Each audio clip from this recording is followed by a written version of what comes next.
I'm Johnathan McCoy. I'm a member of the Wilma Dykeman Legacy Board, and I am the Social Justice Chair. And also I'm a history professor, so hopefully, as Dan's saying, well, everybody is looking at him, hopefully I won't put everybody to sleep. Usually everybody is a little bright-eyed and bushy-tailed right now. I usually teach at 8 o'clock in the morning, so I'm also amazed I can see everybody's face.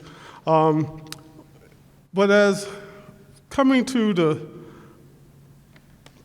this platform to talk about Wilma Dykeman and the work that the legacy does, I really was thinking back on really what it meant to be part or become part of this group. And I really was thinking about it as you look or I've heard the different components of what the legacy does. It really deals with social justice. It's all intertwined because it's all intertwined in recognizing how we're connected as being created not just to live, but to work together to make this a better place to live. And so it's a way that we work together as individuals, we work together in the environment, and we convey that message in the written word and also the spoken word.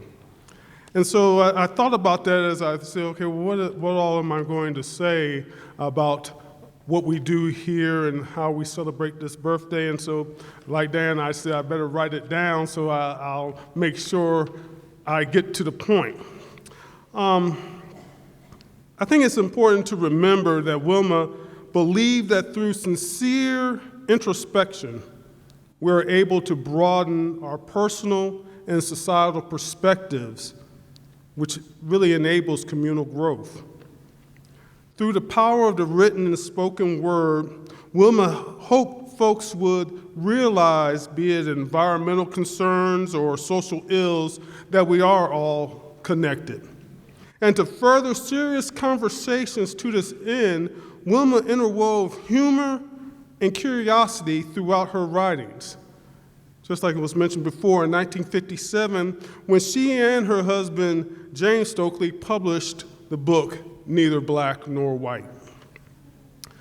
The book was a chronicle of their travels and conversations with folks across the 13 southern states, following the Supreme Court's Brown versus Board decision in 1955. That decision that called for the end of segregation in schools and would start pushing the nation to confront segregation in all its forms and not just in schools, but in all of its places. And Wilma and James wanted to go about the South and talk to Southerners, be them both black and white, and talk to real people, real Southerners, about issues, about what they felt about race relations and integration and this growing move towards civil rights.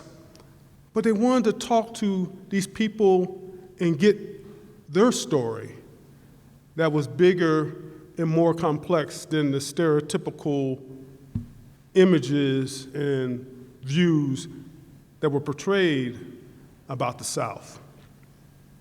And so it was interesting in this book, and as it came out and it was reviewed, there was a reviewer, a man named Roy C. DeMonte, who was a member of the Department of Public Speaking at Morristown College, reviewed Neither Black Nor White for the Journal of Negro Education.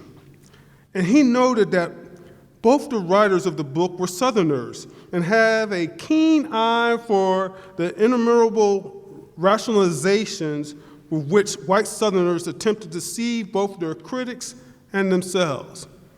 As I was thinking of saying these things tonight and reading what was written in the critique, I said that rationalization, that attempt to deceive others and themselves, I said, wow, is he talking about 1957 or 2025? I said, some things change, but some things stay the same. But DeMonte went on in his critique of the book saying that, yet with insights goes a peculiar blend of compassion and good humor, not to mention a highly entertaining gift of wit. It is this gift of laughter inladen the book's often appalling documentation of man's inhumanity to man that makes endurable reading matter of some of the grimmer passages. So as DeMonte had pointed out, Wilma's method of asking questions and listening to people enabled her to produce writing where, as he said, the range of opinions sampled is wide. The depth and penetration of observations recorded is a source of endless fascination. And that goes to what the Wilma Dykeman legacy is really working on in pursuing work in social justice. Because social justice is rooted in the belief that each of us matters and should be treated in such a manner. Realizing and practicing this can only happen when folks push themselves to break the chains of mistrust and misunderstanding, which is often based on our race or our class, our gender, or religion, or any other numerous differences that we latch onto and ignore the similarities that we all hold. Realizing this can only happen when one seeks out the difficult truths of life. And that's what Wilma really worked on. Because this is why the Wilma Dykeman legacy is trying to continue her work. The legacy stays committed to supporting and working with the city of Asheville in its efforts to make reparations a reality. It works to support Black Wall Street in its efforts to support and celebrate the community of Asheville. It works to support the Martin Luther King Jr. Association of Asheville and Buncombe County in its push for education and social justice and its endeavors to celebrate the history of African Americans, not only in Asheville, but in this region and this community. It's why it sponsors writers in residence there at UNCA to bring in young writers, to give them a chance to research and work on books that touch the stories that our communities hold, and to be able to communicate and also help grow those stories and hopefully touch others to tell their stories, stories that we all have.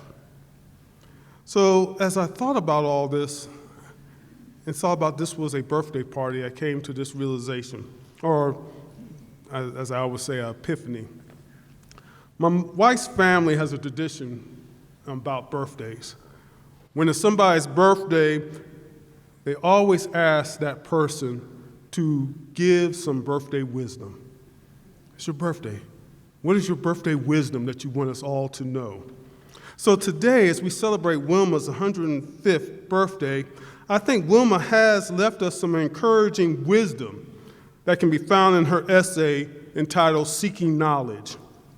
And that can be found in the book Appalachia Inside Out, a sequel to Voices from the Hills. In Seeking Knowledge, she wrote this: when we know more about the corner of the world where we live, we know more about the green and fragile planet which is home to all humans. Our own little spark of curiosity is a part of the immense mystery which surrounds all life. To know, to seek to know, how dull and dead we are when we relinquish that right, that rapture in our lives.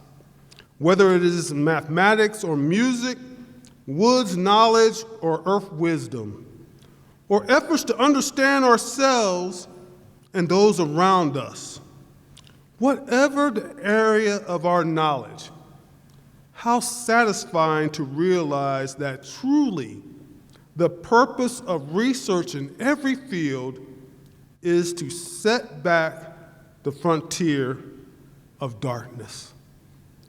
And that's what social justice work is all about, is bringing light in a dark world And I think that is the birthday wisdom we can take from Wilma here on her 105th birthday.